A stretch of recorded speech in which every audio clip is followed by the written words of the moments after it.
Alfred Parchia. I currently am the Dean of Scholars at Early View Academy of Excellence here in Milwaukee, Wisconsin. How's that? It's going good. It's going good.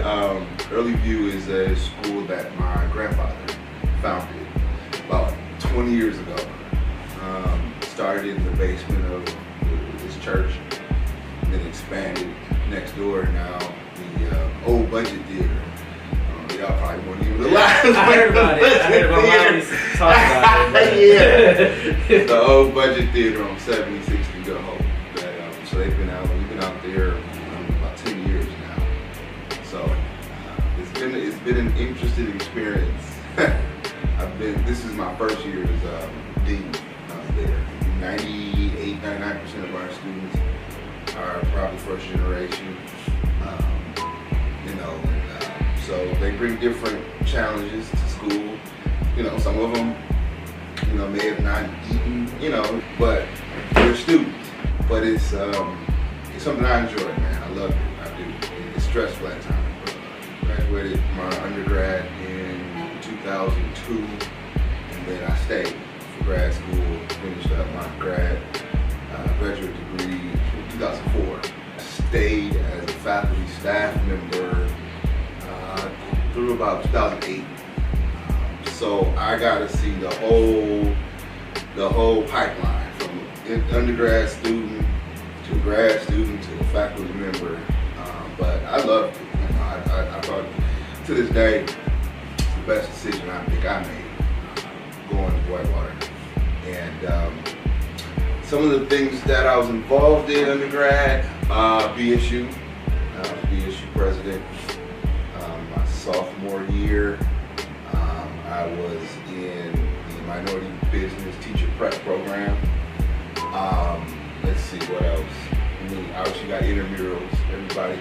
Everybody got a hoop squad, right? Everybody. We had a multicultural student organization that I was part of. The presidents of the different groups like LU and all that had like a body, so to speak.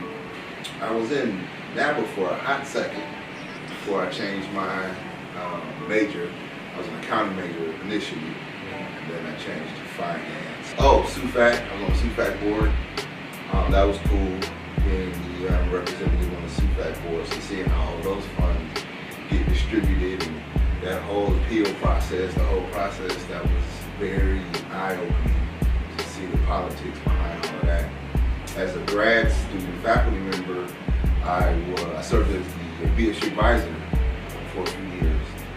So then again, I got to see from being the president and then seeing the other side and being now the faculty advisor. So yeah, and then of course I'll file for. Ask is that because you said you were on campus for a long time, and you kind of seen the different perspectives from being in different roles. Can you kind of explain like any hot topics that were on campus? In terms of being a black student, black male, government white institution, it was always the struggle or the fight, you might call it, to have other professors and administrators that look like you. The struggle of being treated like a regular student and not, a student at Whitewater, not a black student at Whitewater. That was always a push-pull thing. It wasn't like a horrible environment. It was really two worlds. You had Whitewater as a college or institution, but then you had the black world. So functioning in that small piece and then within the larger campus environment. Because really you could, I don't know if it's like that today, but a person literally could live just in the black world and not know anything that's going on the larger campus. I know people that went 4 or 5 years and never engaged themselves in anything outside of either black or Latino or whatever their ethnicity was, never really saw they knew. They never really functioned outside of that to understand the bigger perspective of the campus, which I thought was always an interesting dynamic. So I'm like, wow, it was like 10,000, 11,000 students, and it was like, I don't know, probably about 400 black students, being undergrad at least, and to just be able to just function in one piece of that world for 4 or 5 years was always interesting to me, because I didn't understand how to understand the whole campus, right? Yeah. But that was some people's preference, which I didn't judge or anything. It was just an interesting dynamic, because then you think about the world, right? You think about the huge world that we live in and exist in, and the things that you need to know, just not from a black perspective, but to understand how things function. But yeah. So, how exactly did you find yourself at Whitewater? The high school that I went to Nicolay, right? So the high school that I went to, everybody, Madison was like it. You know, if you didn't go to Madison, everybody, you know. So that was the ultimate goal for everybody to go to UW-Madison. And so I actually applied to Madison. I got in, but how I got to White, because I actually was on my way to Madison. I'm like, okay, be back or whatever. Whitewater recruited, so I was part of the first King Chavez cohort. The King Chavez program first started, we were the first group of students. So Whitewater technically kind of recruited me. And so we went up there. Then it was 2 weeks summer, or maybe even 3 weeks in summer on campus. I know it's now probably maybe 3 days or something now, but back then it was like 2 or 3 weeks. So I got a chance to see the class size, I was like, okay, I can do 20, 25, cool. And it drew me in. Whitewater just drew me in. And I started to compare the differences. And then the major that I was going into, accounting, School of Business Economics, actually was, I believe still is, but back then it was ranked higher than even Madison's business school.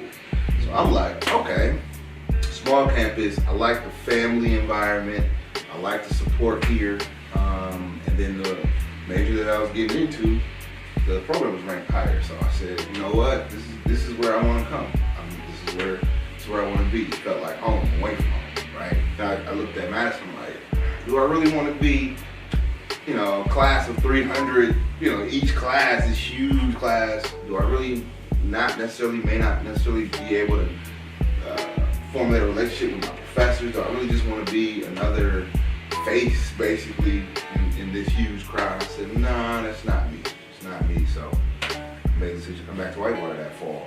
And the funny part about it, the recruiter from Madison, the multicultural recruiter from Madison, he got mad at me because I had committed, quote unquote, to Madison, and he got mad because I guess I wouldn't go on his stats or whatever the case may be.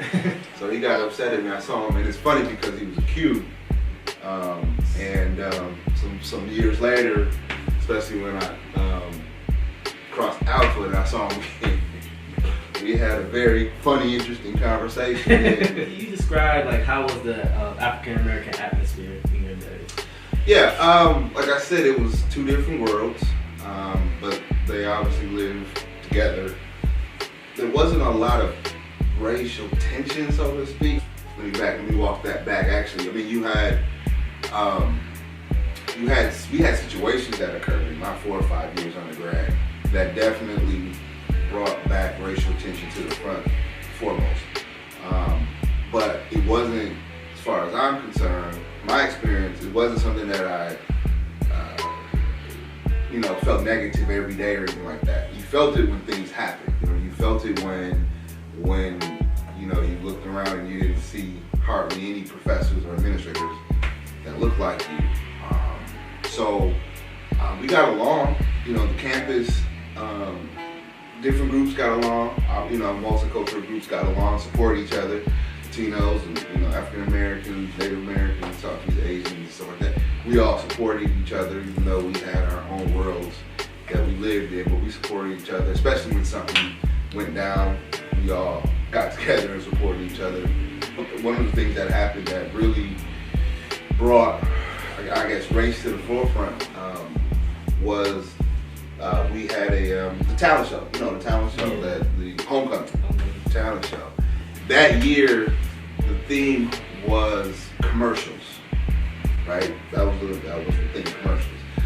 So the Teeks, they were doing the Nike Just Do It commercial with Barkley and all of that from late '90s, talking late '90s, early 2000s, and they had one black member. Actually, they had two. They had one black member who was obviously playing Charles Barkley in their skit or whatever, right? So the night of the variety show, he got sick, and so he couldn't perform. I guess he had the flu or something like that.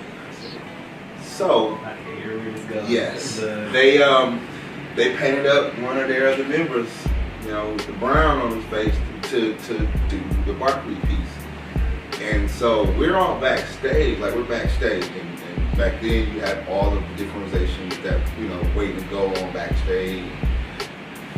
So right before they about to go on, it's a commotion in the backstage because you got black students, Latino students telling Teeks y'all don't want to do this, and obviously their perspective, they knew nothing about blackface or any of that, right? They totally oblivious to what we're talking about. So students are like, yo, y'all don't want to do that, don't. And they went and did it anyway. The moment they hit the stage, everybody in the crowd starts booing, because people know, the history of that. There was a lot of racial tension after that. There was a protest, after the black students put on a protest. There's a lot of, and this was before social media, right? There's no Facebook at this time, there's no Instagram, there's none of that at this time, or those things were either just getting started. So you didn't have the social media beef. You had real life in your face, beef face to face. So it really brought out how predominantly white the institution was and what was the institution doing proactively. And at that time, we didn't feel there was a proactive stance to make sure that the campus was diversified and not, Whitewater's always been getting awards for diversity, but it was like, what are y'all defining as diversity? In your opinion, how do we build community?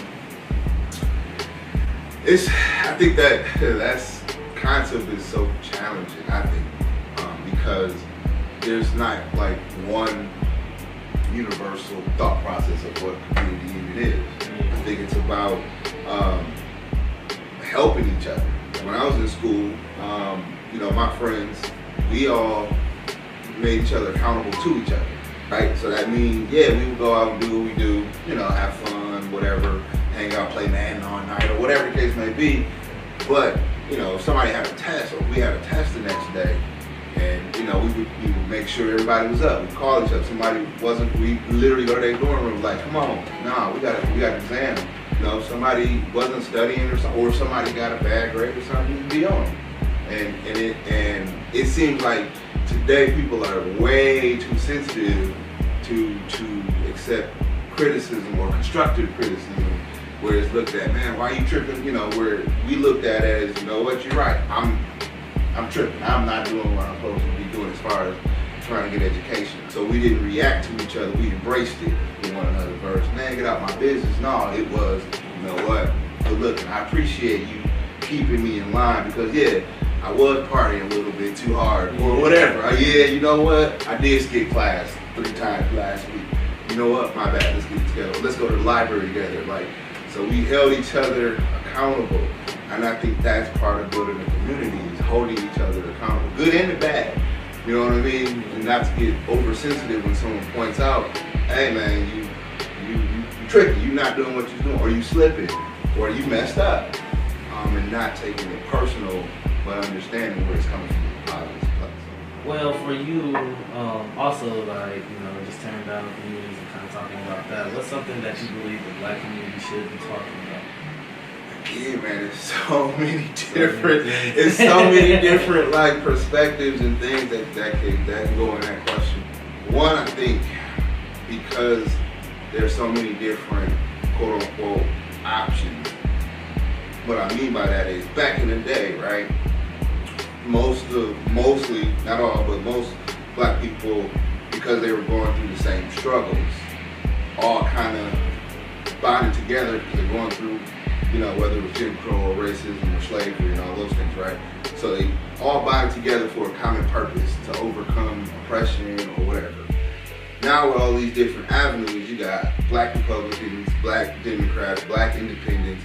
You got all of these different, different levels of what black is, that it's hard to just have a universal, this is the black agenda should be. But I think generally speaking though, things that our quote unquote community should be focusing on, the same thing that I was talking about even when we were in college, meaning building each other up, supporting each other.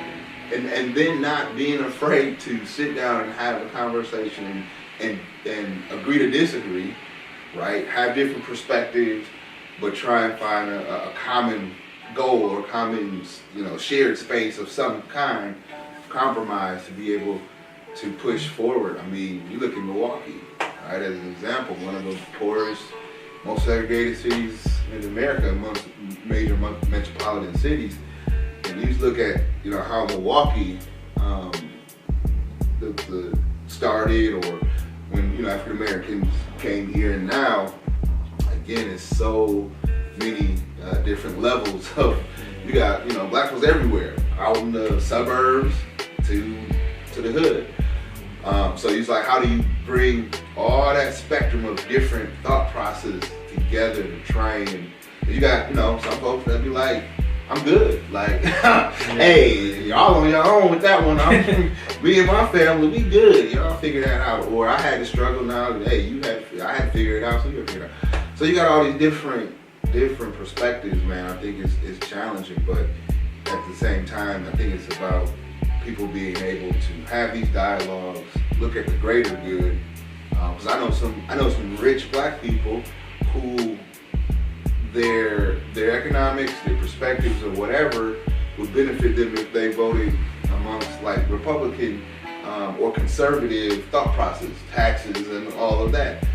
But because they know that they're in a minority or a little group, and they know the majority of their family, friends don't live in that, that high economic status, they vote differently. They vote that for policy that would help the most, numbers of African Americans besides themselves. Because, and I think that's commendable, right? For them to be like, yeah, I should probably vote this way because I'll get a tax break, or because I'm, whatever. But because I know the majority of us aren't, I'm gonna vote this way to help the majority of the group. So I think things like that, when people can put aside their personal goals or their personal things and try to see the greater good, what will help the most of the group, I think that's solid. Who would you describe to be your most influential African American, and why? So I've always said or believed that a person's heroes or whatever, it's probably because of my personal experience, should be people that directly influence that person's life. For me, mine is my grandfather. My granddad, he's passed on about 8 years ago now. But my grandfather was very influential African American leader in Milwaukee. His name was Bishop Alfred Parchia. He was the first black family to live in River Hills, Wisconsin. He was a minister, brought his family here from Chicago, well, him and his wife and grandmother. Moved to Chicago very young. He was a military guy and all that good stuff. He had like a official middle school education. He dropped out of middle school because back then, you had to take care of the family, work on the farm and the plantation and all that good stuff. Went to the military, went to Chicago, married my grandmother that came here, started raising, the family, my mom and her brothers and sisters. So, and we're talking about in the late 50s, early 60s is when he moved to River Hills. He did a lot of things in the community as far as religious groups and organizations. that built different coalitions around Milwaukee and things of that nature. So for me, and I grew up without my father. You know what I mean? I didn't meet my father until I was 28. And so officially, I mean, I was so young, you know, like a few months. So for me, my granddad was that African American, I call him a hero. Obviously, you know, there's others, you know, that are more, you know, King and all that. Like, perfect example, my grandfather met King when he came to Milwaukee. You know, that was one of the first stops he would come during that time. You know, sit down with my grandfather and other black leaders in the city at that time. Dr. Finlayson, Brother Finlayson, you know, everybody, if you are, you know, 50 and above in Milwaukee and you were born here, you probably were delivered. It was like 2 black doctors back then. You know, it was Dr. Finlayson was one of them. So everybody that is older in Milwaukee, and even now, younger generation, but older in Milwaukee knows Dr. Finlayson was. And I say that to say Dr. Finlayson, my grandfather actually sold Dr. Finlayson the land that his house is on. They're neighbors. I mean, still to this day, no one would sell Dr. Finlayson any land to build his house. Because we're talking in the 60s here, right? We're still going through Jim Crow. We're still fighting, you know, there's still marches and all that. There's chased by dogs. We're still fighting that civil rights battle on a national scale. But, so my grandfather sold part of his land so that Dr. Finlayson could build his house and neighbors and all that good stuff. So, what are the wise words of the day? Wise words of the day. Something that I always tell my students, whether they're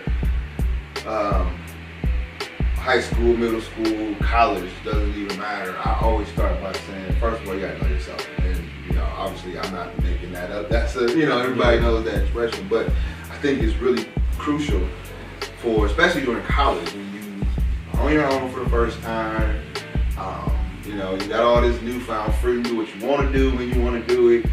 You're now the sole person responsible for your successes or your failures. Can't blame it on anybody else if you don't get up and go to class, or if you miss that exam, or if you fail that class. It's on you.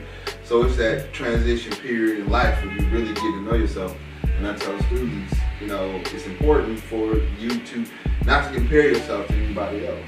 My name is Alfred Parchia, and this has been Testimony.